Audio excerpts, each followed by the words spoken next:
Uang dah habis, barang dah tak jual. Pengen buka usaha, tapi nggak ada ilmu. Gimana caranya ya? Aduh, Sopo, buka aja langsung, nggak usah mikir-mikirin ilmu, nggak penting.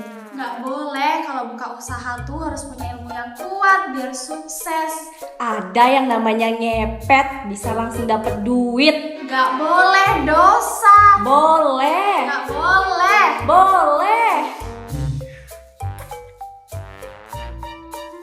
Kalian bingung? Saya juga bingung. Yuk simak videonya bersama. Hukum bisnis adalah aturan yang mengatur kegiatan perdagangan, industri, keuangan, dan produksi. Menurut Munir Fuadi, ini adalah perangkat hukum untuk pelaksanaan kegiatan dagang. Sedangkan Dr. Yohanes Ibrahim menyebutkan sebagai kaidah untuk menyelesaikan persoalan perdagangan. Kemudian ada tujuan hukum bisnis, yaitu menjamin keamanan dan efisiensi pasar, kemudian melindungi usaha kecil menengah, memperbaiki sistem keuangan dan perbankan, melindungi pelaku ekonomi dan bisnis, mewujudkan bisnis yang aman dan adil. Kemudian ada fungsi dari hukum bisnis, yaitu menjadi sumber informasi bagi praktisi bisnis, membantu memahami hak dan kewajiban, mewujudkan aktivitas bisnis yang adil dan dinamis. Ada pepatah bijak mengatakan bahwa janji adalah hutang dan hutang haruslah dibayar. Perjanjian atau kontrak bisnis didefinisikan sebagai suatu kesepakatan tertulis yang dilakukan oleh masing-masing pihak atau lebih dalam dunia bisnis. Nah, subjek dalam hukum kontrak bisnis dibagi menjadi dua, yaitu manusia dan badan hukum. Adapun objek kontrak adalah sesuatu yang harus ada pada saat perjanjian itu dibuat. Nah, objek dalam perjanjian adalah prestasi yang diatur dalam pasal 1234 KUH Perdata, yaitu melakukan sesuatu, berbuat sesuatu, dan tidak berbuat sesuatu. Adapun syarat sahnya suatu perjanjian yaitu kesepakatan, kecakapan, hal tertentu, dan sebab yang halal. Adapun asas-asas dari perjanjian yaitu asas kebebasan berkontrak, asas pacta sunt servanda, dan asas konsensualisme. Nah, kasus pelanggaran kontrak bisnis sering terjadi di perusahaan besar, di mana klien seringkali tidak mematuhi isi kontrak yang sudah disetujui dengan berbagai alasan, baik dari alasan internal maupun alasan eksternal. Nah, hal ini akan memicu konflik serta berdampak pada tidak terpenuhinya tujuan dari suatu perusahaan. Hukum perdata mengatur tentang kepentingan perseorangan dan hubungan hukumnya dengan orang lain. Sederhananya, hukum ini mengatur segala hal yang berkaitan dengan kehidupan sehari-hari kita, mulai dari perjanjian jual-beli, sewa-menyewa, perkawinan, hingga pewarisan. Hukum perdata memang memiliki peran krusial dalam mengatur hubungan antar individu, termasuk dalam hal pembagian harta warisan. Ketika ada perusahaan dalam harta warisan, kompleksitas masalah hukumnya pun akan meningkat. Ada 4 materi dalam KUHP Perdata, yaitu perihal orang, benda, perikatan atau perjanjian, pembuktian, dan kadaluarsa. Seringkali muncul sengketa antara ahli waris terkait pembagian harta perusahaan. Sengketa ini bisa disebabkan oleh perbedaan pendapat tentang nilai aset perusahaan, atau bahkan adanya pihak yang merasa dirugikan dalam pembagian. Sengketa waris perusahaan merupakan masalah kompleks yang memerlukan penanganan hukum yang cermat. Dengan memahami dasar-dasar hukum perdata dan mengambil langkah-langkah preventif, diharapkan dapat meminimalisir resiko terjadi konflik di kemudian hari. Hukum dagang merupakan jenis khusus dari hukum perdata. Ketentuan-ketentuan dari KUH Perdata berlaku juga pada hal-hal yang diatur dalam KUH Dagang, kecuali KUH Dagang mengaturnya secara khusus. Dalam hukum dagang terdapat asas lex specialis derogat lex generalis, yang artinya hukum bersifat khusus mengalahkan hukum bersifat umum. Nah, ini berarti jika KUH Dagang sudah mengatur khusus, maka ketentuan KUH Perdata tidak diberlakukan. Namun jika belum diatur, maka ketentuan praktek perdagangan tunduk pada KUH Perdata.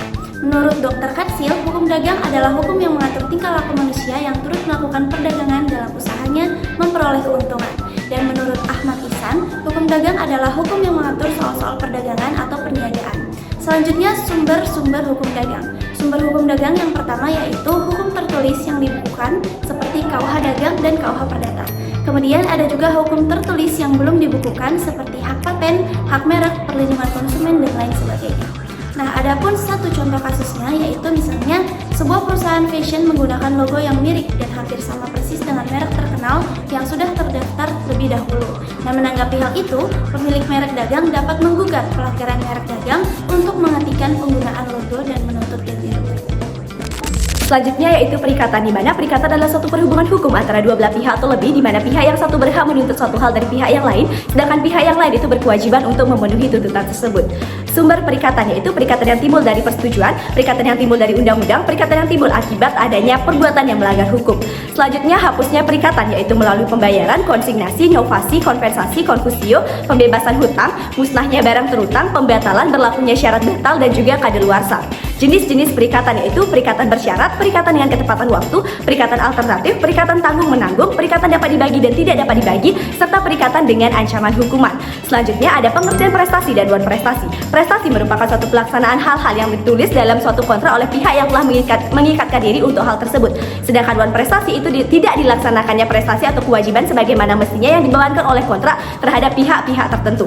Adapun contoh kasus yang berkaitan dengan wan prestasi yaitu perjanjian jual beli lukisan di Batu Belah Art Space Kelungkung, di mana faktor yang menyebabkan pihak pembeli melakukan wan prestasi adalah faktor kelalaian, yaitu dengan tidak dipenuhinya perjanjian yang telah diperjanjikan, yaitu pihak pembeli tidak membayarkan apa yang seharusnya dibayarkan dan sudah menjadi kewajiban dari pihak pembeli untuk membayar lukisan yang telah diselesaikan oleh pihak penjual, dan pihak pembeli meninggalkan atau melarikan diri setelah menerima lukisan tersebut. Aspek badan hukum dan perusahaan. Yang pertama itu jenis badan hukum. Perusahaan perseorangan milik sendiri dengan modal terbatas. Yang kedua itu firma milik dua orang dengan persekutuan aktif. Yang ketiga persekutuan komenitir atau CP milik dua orang dengan persekutuan aktif maupun pasif dengan modal yang lebih banyak. Misalnya persekutuan terbatas atau PT dengan modal yang pertama itu modal dasar, yaitu modal pertama yang sudah ditetapkan, yang disetor. Yang kedua modal yang sudah ditetapkan sebesar 25% dari modal dasar. Dan terakhir modal yang disetor harus setara dengan 50% dari modal yang sudah ditetapkan. Izin usaha yang pertama itu tanda daftar usaha, NPWP, surat izin usaha dagang, surat izin usaha industri, dan surat izin lainnya. Yang ketiga persyaratan dokumentasi. Pertama harus melampirkan bukti diri atau KTP, selanjutnya NPWP, dokumen lain, bentuk badan usaha, tanda daftar perusahaan, izin perusahaan, dan lain sebagainya. Yang keempat jenis kombinasi. Yang pertama merger, yang kedua akuisisi yaitu pengambilan alih kepemilikan atau pengambilan saham aset. Yang ketiga yaitu perusahaan joint venture. Yang keempat yaitu kartel, yang kelima yaitu trust, dan yang keenam yaitu holding company.